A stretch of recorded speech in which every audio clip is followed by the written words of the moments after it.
துலாம் ராசி அன்பு சொந்தங்கள் அனைவருக்கும் வணக்கங்க. துலாம் ராசிக்காரங்க நல்லது கெட்டதை முழுசாக தெரிஞ்சவங்க, சுக்கிர பகவானை ராசி அதிபதியாக கொண்டவங்க. ஒருத்தன் வாழ்க்கையில் கொடிகட்டி பறக்கிறான் அப்படின்னா அவனை பார்க்குறவங்க எல்லாருமே அவனுக்கு என்னப்பா சுக்கிரன் உச்சத்தில் இருக்கான் அப்படின்னு சொல்லுவாங்க. என்னதான் நீங்கள் சுக்கிரனையே ராசி அதிபதியாக கொண்டிருந்தாலும் கூட எதுக்குங்க இவ்வளோ கஷ்டம் வருது? குறிப்பாக பணத்தில் அதிகமான நெருக்கடியை சந்திக்கிறது யாருன்னு பார்த்தீங்கன்னா அது நீங்கள் தான். இதற்கு காரணம் உங்களினுடைய குணாதிசயங்கள் தான். எல்லா இடத்துலையுமே நேர்மையையும் உண்மையையும் மட்டுமே நம்பக்கூடியவங்க. உங்களுக்கு சொந்தமோ பந்தமோ அது தப்புனா அது தப்பு தான், வெட்டு ஒன்று துண்டு ரெண்டுன்னு பேசக்கூடியவங்க. எந்த ஒரு இடத்துலையும் தைரியத்தோடையும் தன்னம்பிக்கையோடையும் இருக்கக்கூடியவங்க. எப்பவுமே தங்களோட கஷ்டத்தையும் கண்ணீரையும் கடுகளவு கூட மற்றவங்களுக்கு தெரியாமல் பார்த்துக்குவாங்க. இதனால் பார்க்குறவங்க எல்லாரும் இவங்களுக்கு என்னப்பா துலாம் ராசியா ரொம்ப நல்லா இருக்காங்க, இவங்களுக்கு என்ன குறைச்சல் அப்படின்னு நினச்சிட்டு இருக்காங்க. ஆனால் சாப்பிட்றதுக்கு கூட கஷ்டப்படுறது உங்களுக்கு மட்டும்தாங்க தெரியும். கஷ்ட காலத்தில் திரும்பி பார்க்க கூட ஆள் கிடையாது. ஏதோ தட்டு மாதிரி எந்திரிச்சு நிற்கிறப்போ அவங்கள குறை சொல்கிறதுக்குன்னே நிறைய பேர் உங்களை தேடி வருவாங்க. உங்கள் சொந்தக்காரங்க நண்பர்களுக்கு ஒரு தேவை இருக்குதுன்னா மட்டும்தான் உங்ககிட்ட வருவாங்க. அந்த தேவை முடிஞ்ச உடனே உங்களை தூக்கி போட்டுட்டு போயிடுவாங்க. மறுபடியும் அவங்களுக்கு ஒரு தேவைன்னு உங்களை தேடி வந்தா அவங்க முன்னாடி பண்ண துரோகத்தை எல்லாமே மறந்துட்டு மறுபடியும் அவங்களுக்காக உதவி செஞ்சு ஏமாறக்கூடியவங்க தான் நீங்க. வாழ்க்கையில எப்படியாவது முன்னேறிடணும் அப்படிங்கிறதுக்காக தினம் தினம் கஷ்டப்பட்டுட்டு உழைக்கிறவங்க தான் துலாம் ராசிக்காரங்க. கடந்த காலகட்டங்களில் தங்களோட வாழ்க்கையில நீங்க நல்லது நடக்க போகுது அப்படின்னு நினைச்சிட்டு இருந்திருப்பீங்க. ஆனால் உங்களுக்கு அந்த டைமில் ஒரு மிகப்பெரிய ஏமாற்றம் தான். இந்த விரய சனி மூலமாகவும் கர்ம சனி மூலமாகவும் நிறைய கஷ்டங்களும் துன்பங்களும் இழப்புகளையும் மட்டுமே அதிகமாக சந்திச்சிருப்பீங்க. சொந்த பந்தத்தை இழந்தீங்க, சொத்துக்களை இழந்தீங்க, தங்களுக்கு நெருக்கமாக இருக்கக்கூடிய உறவுகளையும் இழந்தீங்க. கடைசியாக நான் மட்டும்தான் எல்லாத்தையுமே இழந்துட்டு நிற்கிறதா இருக்குது, எனக்கு உயிர் வாழவே பிடிக்கலை அப்படின்னு சொல்லிட்டு இருக்கீங்க. இதுக்கு மேலே என்னால் வாழவே முடியலை, தயவு செஞ்சு என்னை உன் கூடையே கூட்டிகிட்டு போயிடு சாமி, நான் இவ்வளவு நாள் கஷ்டப்பட்டதுக்கப்புறம் எனக்கு வாழ்க்கையில் வாழணுங்கிற எண்ணமே சுத்தமாக போயிருச்சு அப்படின்னு உங்கள் மனசில் கவலையும் துன்பமும் தான் அதிகமாகவே இருக்குது. நீங்கள் செய்யக்கூடிய ஒரு விஷயத்தையுமே தடுக்கிறதுக்கும் உங்களை அவமானப்படுத்துறதுக்கும் இங்கே நிறைய நபர்கள் முயற்சி பண்ணிட்டு இருக்காங்க. இது எல்லாமே தெரிஞ்சும் கூட நீங்கள் என்னமோ பண்ணுங்க, எனக்கு என்ன வந்துச்சு அப்படின்னு தான் உங்கள் வேலையில் மட்டும் என்றைக்குமே குறிக்கோளாக இருக்கிறவங்க தான் நீங்கள். ஏன் எனக்கு மட்டும் இவ்வளவு கஷ்டம் வருது? என்னோட வாழ்க்கையில் நான் யாருக்குமே எந்த கெடுதலையோ கஷ்டத்தையோ துன்பத்தையோ கொடுத்ததில்லை, எனக்கு மட்டும் இந்த மாதிரியெல்லாம் ஏன் நடக்குது அப்படின்னு பெரும்பாலான நபர்கள் சொல்லிட்டு இருக்கீங்க. உங்களுக்கு பிரச்சனை அப்படிங்கிறது வரும், அது கொஞ்ச நாள் இருக்கும், அதுக்கப்புறம் அந்த பிரச்சனை போயிடும். இந்த மாதிரி பிரச்சனை வரும் போகும் அப்படிங்கிற நிலைமையில தான் நிறைய நபர்கள் வாழ்ந்துட்டு இருக்கீங்க. நீங்கள் என்னதான் பிரச்சனையை தவிர்த்தாலுமே ஏதாவது ஒரு சூழ்நிலையில் உங்களை நோக்கி பிரச்சனையும் கஷ்டமும் வந்துக்கிட்டு தான் இருக்குது. ஆனால் இனி வரக்கூடிய நாட்களில் உங்களுக்கு இன்பத்தையும் மகிழ்ச்சியையும் மட்டுமே தரக்கூடிய ஒரு காலகட்டமாக அமைஞ்சிருக்குது. இதனால் வரைக்கும் நடந்த கெட்ட விஷயத்தை எல்லாமே தூக்கி போட்டுருங்க. இனி வரக்கூடிய நாட்கள்ல இருந்து உங்களுக்கு எப்படிப்பட்ட நன்மைகள் நடக்க போகுது அப்படிங்கிறத பற்றி தான் இந்த பதிவில் நம்ம பார்க்க போகிறோம். கடந்த 2025 மிக மோசமான ஒரு நரக வாழ்க்கையில் வாழ்ந்தவதங்க நீங்கள். அது எப்படியோ முடிஞ்சு போச்சு. இந்த 2026 நம்ம வாழ்க்கையில் ஒரு மாற்றம் வரப்போகுதுன்னு வந்த உங்களுக்கு இதில் முடிஞ்ச மாதங்கள் நிறைய விஷயங்கள் உங்களுக்கு ஏமாற்றத்தை மட்டுமே ஏற்படுத்தியிருக்கும். ஆனால் இப்போ நம்ம இந்த பாதி நாட்கள் முடிஞ்சிருச்சு. மீதி இருக்கக்கூடிய நாட்களில் பார்த்தீங்கன்னா ஒரு சில கிரகங்களினுடைய முன்னேற்றம் மூலமாக இனி வரக்கூடிய நாட்களில் நல்ல ஒரு தொடக்கம் அப்படிங்கிறது உங்களுக்கு ஏற்பட போகுது. ஏன் அப்படின்னு பார்த்தீங்கன்னா உங்களுக்கு சனி பகவான் வக்ர நிவர்த்தி அடைகிறாரு. எங்கே வக்ர நிவர்த்தி அடைகிறாருன்னு பார்த்தீங்கன்னா கும்பராசியை விட்டு மீன ராசிக்கு பயிற்சி அடைஞ்சிட்டாரு. இப்போது மீன ராசியில் வக்ர நிவர்த்தி அடைகிறதுனால இத்தனை நாளாக உங்களுக்கு இருந்த நெகட்டிவாக மட்டுமே செயல்பட்டு கொண்டிருந்த சனி பகவான் இப்போது உங்களுக்கு ப்ளஸ்ஸாக மாறி செயல்பட ஆரம்பிக்கிறாரு. அப்படி ப்ளஸ்ஸாக மாறுறதுனால என்ன ஆகும்னு பார்த்தீங்கன்னா கடந்த காலகட்டங்களில் உங்கள் வாழ்க்கையில் சனி பகவான் மூலமாக எதையெல்லாம் இழந்துட்டு கஷ்டப்பட்டுட்டு இருந்தீங்களோ அது அத்தனையுமே திரும்ப பெறக்கூடிய ஒரு காலகட்டமாகவே பார்க்கப்படுது. சனி பகவானை பொறுத்த வரைக்கும் நீங்கள் செஞ்ச கர்மாவிற்கேற்ற தண்டனையை தான் ஃபஸ்ட்டு கொடுப்பாரு.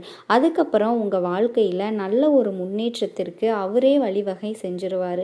அதை தொடர்ந்து உங்களுக்கு குருவினுடைய வக்ர நிவர்த்தி இப்போ பார்த்தீங்கன்னா குரு பகவான் உங்கள் ராசியில் இத்தனை நாட்களாக 11ஆம் இடத்துல இருந்ததுனால பொருளாதாரத்தில் ஒரு மிகப்பெரிய பின்னடைவு அப்படிங்கிறது ஏற்பட்டுட்டு இருந்திருக்கும். இப்போ 11ஆம் இடத்துல இருக்கக்கூடிய குரு பகவான் 3ஆம் இடமான லக்னஸ்தானத்தை நோக்கி வர்றதுனால இத்தனை நாட்களாக இருந்த ஒட்டுமொத்த குரு பெயர்ச்சி பலமும் இப்போ உங்களுக்கு ஆரம்பிக்க போகிறதுனால இனி வரக்கூடிய நாட்களில் பொருளாதாரத்தில் மிகப்பெரிய ஒரு அசுர வளர்ச்சி அப்படிங்கிறது காத்துட்ருக்கு. அதை தொடர்ந்து சுக்கிர பெயர்ச்சி பொறுத்த வரைக்கும் சுக்கிரன் ராசி அதிபதியை கொண்டது ரிஷபராசிக்காரர்களுக்கும் துலாம் ராசிக்காரர்களும் 2 பேரும் தான். இந்த 2 ராசிகளுமே பார்த்தீங்கன்னா சுக்கிரன் நல்ல ஒரு உச்சத்திற்கு போகக்கூடிய வாய்ப்புகள் அப்படிங்கிறது அதிகமாகவே இருக்குது. ஏன்னா சுக்கிர பகவானும் புதன் பகவானும் சேர்க்கை பார்த்தீங்கன்னா அடுத்த 6 மாதங்களுக்கு இருக்கிறதுனால நிச்சயம் இதன் மூலமாக ஒரு நல்ல தொடக்கம் அப்படிங்கிறது கண்டிப்பாக இருக்கும். உங்களுக்கு இனி வரக்கூடிய நாட்கள்ல இருந்தே ஆரம்பிக்க போகுது.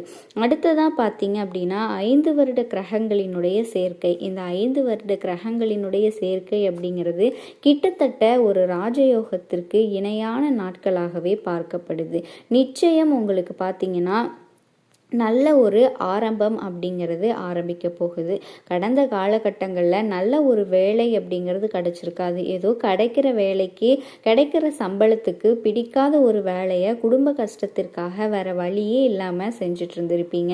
ஆனால் இனி வரக்கூடிய நாட்களில் நீங்கள் படித்த படிப்புக்கு ஏற்ற மாதிரியும் உங்களுக்கு பிடிச்ச மாதிரியும் நீங்கள் ஒரு அரசாங்க வேலைக்கு முயற்சி பண்ணாலும் சரி, ஏதோ ஒரு ப்ரைவேட் ஜாப்க்கு ட்ரை பண்ணாலும் சரி, அந்த வேலை அப்படிங்கிறது உங்களுக்கு நிச்சயமாக கிடைக்க போகுது. கோர்ட்டு கேஸுன்னு ரொம்ப நாளாக அலைஞ்சிட்டு இருக்கிற நபர்களுக்கு சீக்கிரமாகவே சாதகமான தீர்ப்பு சேரும். சொத்து பிரச்சனையும் சாதகமாக முடியும். சனி பகவானினுடைய பார்வை உங்களுக்கு நேரடியாக இருக்குது. இதன் மூலம் வருமானம் அப்படிங்கிறது பல வழிகளில் வரும். தொழிலில் லாபம் சற்று அதிகமாகவே கிடைக்கும். அரசியல்வாதிகளை பொறுத்த வரைக்கும் புதிய பொறுப்புகள் பதவிகள் எல்லாமே தானாக தேடி வரும். ராகு கேதுவால் உங்களுக்கு செல்வாக்கு உயரும். உடல் ஆரோக்கியம் மேம்படும். சங்கடங்கள் நீங்கும். மறைமுகமாக உங்கள் தொழில் வாழ்க்கையிலையும் சரி இல்லற வாழ்க்கையிலையும் சரி நிறைய நபர்கள் தொல்லை கொடுத்துருப்பாங்க. இனி அவங்களினுடைய தொந்தரவு அப்படிங்கிறது உங்களுக்கு முழுவதுமாகவே இருக்காது. கடந்த காலகட்டங்களில் நீங்களும் ஒரு இடத்துல இரவு பகல் பார்க்காம உழைச்சிட்டு இருந்திருப்பீங்க. உங்களினுடைய சொந்த கம்பெனியை நினச்சி வேலை செஞ்சுருப்பீங்க. ஆனால் உங்களுக்கு இது நாள் வரைக்கும் சரியான ஒரு அங்கீகாரம் அப்படிங்கிறது கிடச்சிருக்காது. உங்களுக்கு அப்புறம் நிறைய நபர்கள் வேலைக்கு வந்திருப்பாங்க. அவங்களுக்கு நிறைய சலுகைகள் எல்லாமே கிடச்சிருக்கும். ஆனால் நீங்கள் மட்டும் எப்படி வேலைக்கு சேர்ந்தீங்களோ அதே மாதிரி தான் இன்னைக்கு வரைக்கும் இருப்பீங்க. ஆனால் இனி வரக்கூடிய நாட்களில் உங்களுக்கு சம்பள உயர்வு பதவி உயர்வு எல்லாமே கிடைக்க போகுது.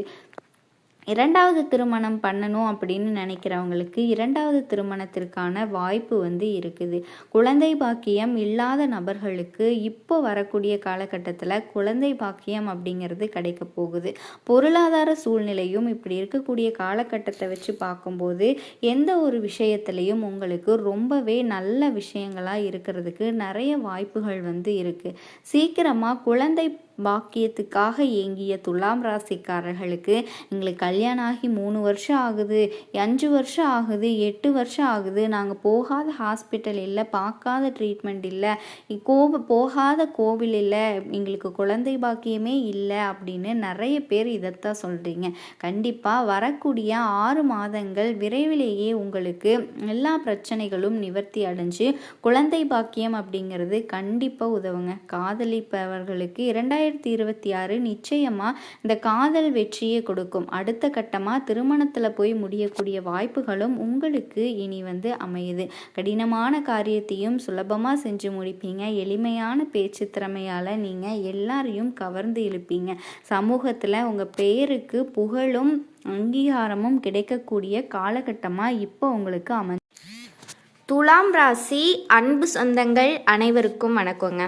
குரு பகவானினுடைய பயிற்சி 2026 அன்னைக்கு துலாம் ராசிக்காரர்களுக்கு என்னென்ன நன்மைகள் எல்லாம் காத்துக்கிட்டு இருக்கு அப்படின்னு பார்க்கலாமா?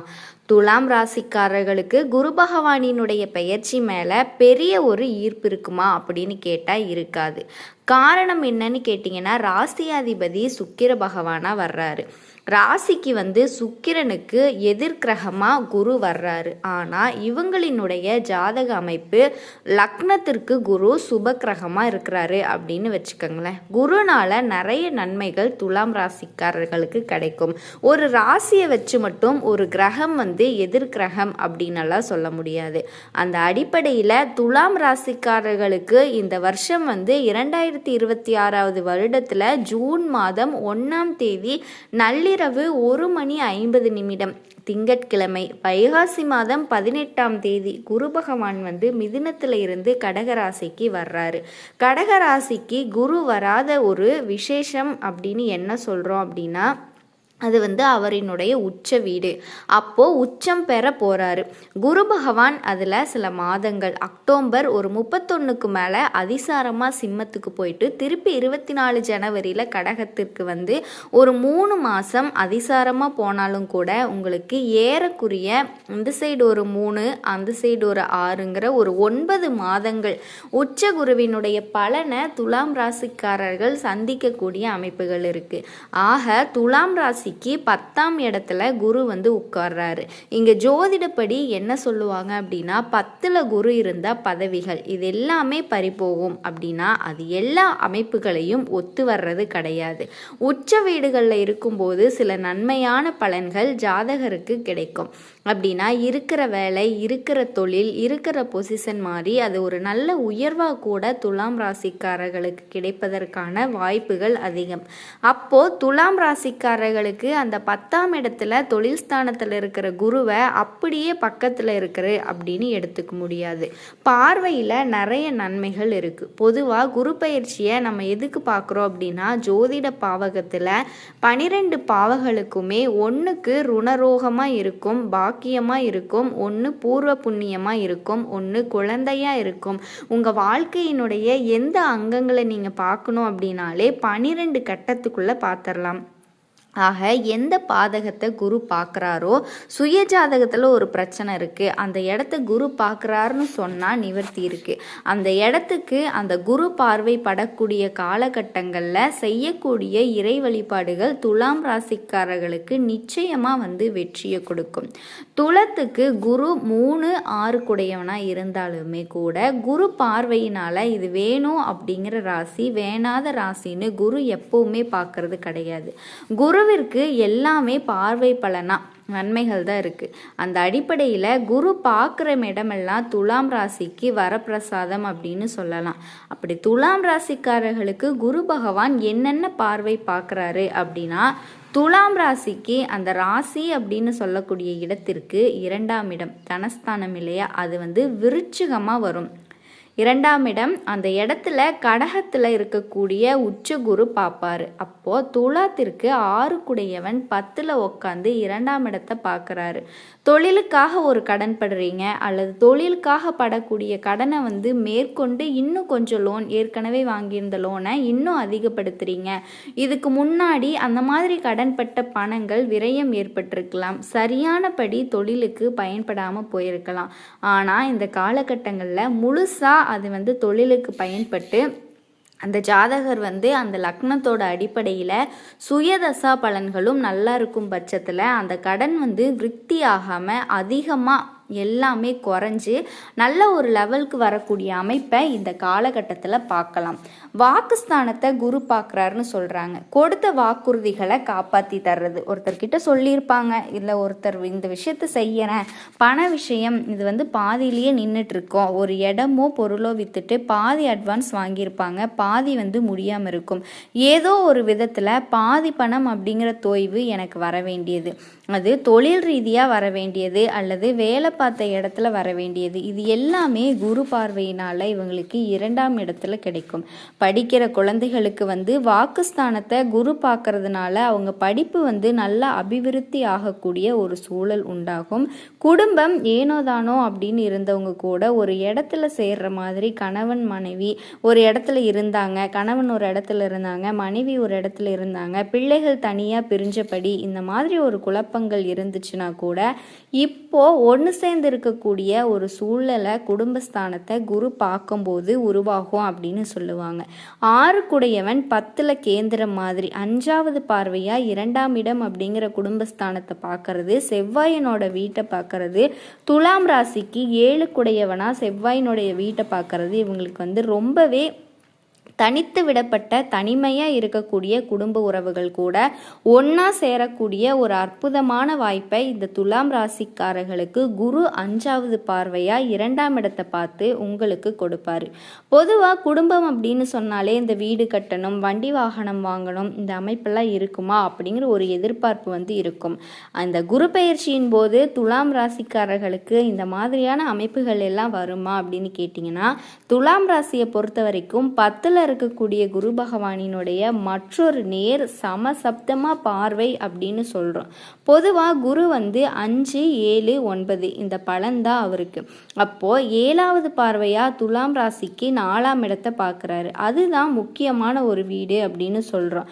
வீடு, மனை, வாகனம், சுகங்கள் இது எல்லாமே ஒரு சுகம் நீண்ட நாளாக கிடைக்கல, என்னமோ நமக்கு மட்டும் தள்ளி வச்ச மாதிரி இங்கே தடைப்பட்டிருக்கு அப்படின்னு சொல்லக்கூடிய துலாம் ராசிக்காரர்களுக்கு அது நிவர்த்தி ஆகும். வீடு மாற்றம் ரொம்ப நாளாக பண்ணணும்னு நினைக்கிறேன் அப்படிங்கிறவங்களுக்கு வீடு மாற்றம் அமையும். வீடு கட்டணும்னு நினைக்கக்கூடியவங்களுக்கு, ஒரு ஷேரில் இருக்கவங்களுக்கு லக்னத்தோட அடிப்படையில் 4க்கு அதிபதி தசாபுத்தியில் நடக்கும்போது 4ஆம் இடத்தை குரு பார்க்கும்போது வீட்டினுடைய அமைப்பு அப்படிங்கிறது பரிபூரணமாக அவங்களுக்கு நடக்கும். அந்த வீட்டை லக்ஷ்மி கடாய்ச்சம் அந்த இடத்துல கண்டிப்பாக உண்டாகும். தாயாருக்கு ரொம்ப நாளாக நோய் பீடைகள் இருந்துச்சு அப்படின்னு கேட்டால் அது நிவர்த்தி ஆகும். வாகனங்கள், தேவையில்லாத செலவினங்கள் அதிகம் கொடுத்துட்டு இருந்துச்சு இல்லையா, வாகன ரீதியான விரய செலவுகள் அதிகம் இருந்துச்சு. வண்டி வாகன பயம்னாலே ஒரு விதமான அப்படிங்கிற அந்த விஷயங்கள் எல்லாமே நிவர்த்தி ஆகுங்க. 4ஆம் இடம் அப்படிங்கிறது உயர்கல்வி ஸ்தானம் அப்படின்னு சொல்கிறோம். மேல் படிப்பு படிக்கிறவங்களுக்கு இடமாற்றம், வெளிநாடு வெளியூர்களில் படிக்க நினைக்கிறவங்களுக்கு அந்த படிப்பு விஷயங்களில் சரியான அமைப்புகள் நடக்கும். ஏற்கனவே வேலையில் இருக்கவங்களுக்கு சர்டிஃபிகேட் இருந்தால் தான் அந்த இடத்துக்கு போக முடியும், இதனோட அமைப்பு இருந்தால் தான் அடுத்த இடத்துக்கு போக முடியும் அப்படிங்கிறவங்களுக்கு அதை தனியாக கற்றுக்கிறதுக்கான அதற்கான வாய்ப்புகளை குரு கொடுப்பாரு. அதுக்கான சூழ்நிலைகளை குரு உருவாக்குவார். அதுக்கான இட அமைப்புகள் பொருளாதார அமைப்புகள் எல்லாமே குரு பெயர்ச்சியினால் உங்களுக்கு உண்டாகும். ஆக 4ஆம் இடம் அப்படிங்கிற வீடு, வண்டி, வாகனம், சுகம் இது அத்தனையுமே தாயார் நலன், இது எல்லாமே 4ஆம் பாவகத்தில் இருக்குது. அந்த இடத்த குரு பார்க்கறது விசேஷம். இதை விட ஒரு சிறப்பு என்னன்னா, 4ஆம் இடத்தை குரு பார்க்குறாரு. 4ஆம் இடத்தை பாவாதிபதி எப்படி பார்க்குறாருன்னா, துலாம் ராசிக்குனா சனி பகவான் 6ஆம் இடத்துல இருக்கிறாரு.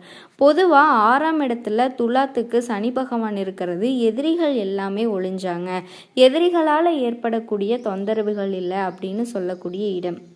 அந்த இடத்த பார்க்கும்போது எதிரிகளே தானாக நன்மைகளை கொடுக்கக்கூடிய அமைப்பு சில பேருக்கு. எல்லாமே எதிரினால நிறைய நன்மைகள் நடக்கும். ஜோதிடத்தில் நிறைய அமைப்புகள் இருக்குது. எதிரி இருந்தால் தான் இவங்க வாழ்வாங்க, எதிரி இருந்தால் தான் இவங்களுக்கு வெற்றி, எதிரி இருந்தால் தான் இவங்களுக்கு செல்வ வளம்னு சில ஜோதிட அமைப்புகள் இருக்குது. அந்த அடிப்படையில் துலாம் ராசிக்காரர்களுக்கு 6 குரு உச்சம் பெற்றாலும் கூட 6ஆம் இடத்துல இருக்கக்கூடிய சனி பகவானை பார்க்கும்போது எதிரின்னு நினச்சவனே நன்மை செஞ்சுட்டு